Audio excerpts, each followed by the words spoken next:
আছি। আজকে আপনাদের মাঝে নতুন একটা ভিডিও নিয়ে আসলাম। এই জায়গায় আদা রসুন বাটা, নারকেল বাটা, জিরা বাটা আর আছে পেঁয়াজ আর কাঁচামরিচ বাটা। এই জায়গায় আমি পেঁয়াজটা কেটে নিছি, কুচে বসে দিলাম। পেঁয়াজটা দিয়ে দেবো, তেলটা দিয়ে দিচ্ছি, গরম মশলা এলাচিটা দিয়ে দিলাম, একটু লাল লাল করে ভেজে নেব। পেঁয়াজটা লাল হয়ে গেছে, আমি মশলাটা দিয়ে দেবো।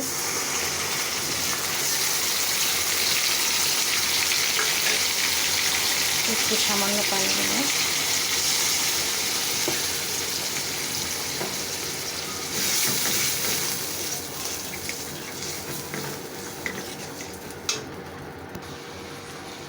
লবণ, মরিচের গুঁড়ো,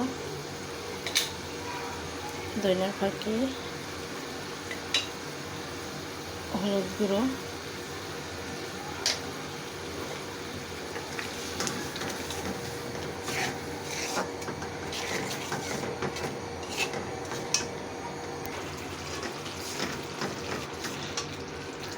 মশলাটা কষানো হয়ে গেছে, আমি মুরগিটা দিয়ে দেবো।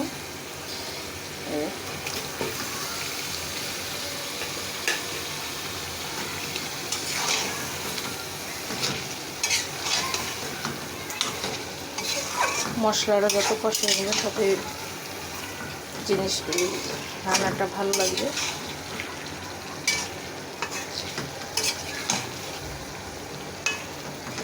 আমি একটা ঢাকনা দিয়ে ঢেকে দেবো।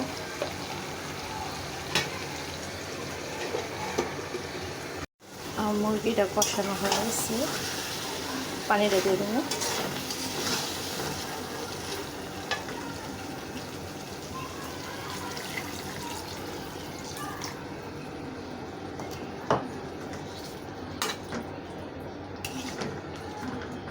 আমার তরকারিটা হয়ে গেছে। নতুন পুরাতন দেখবেন না, যার ভিডিও সামনে আসবে তাকেই লাইক কমেন্ট করবেন আর এগ্রিমেন্ট। এই তো আমার তরকারিটা হয়ে গেছে। আমি তরকারিটা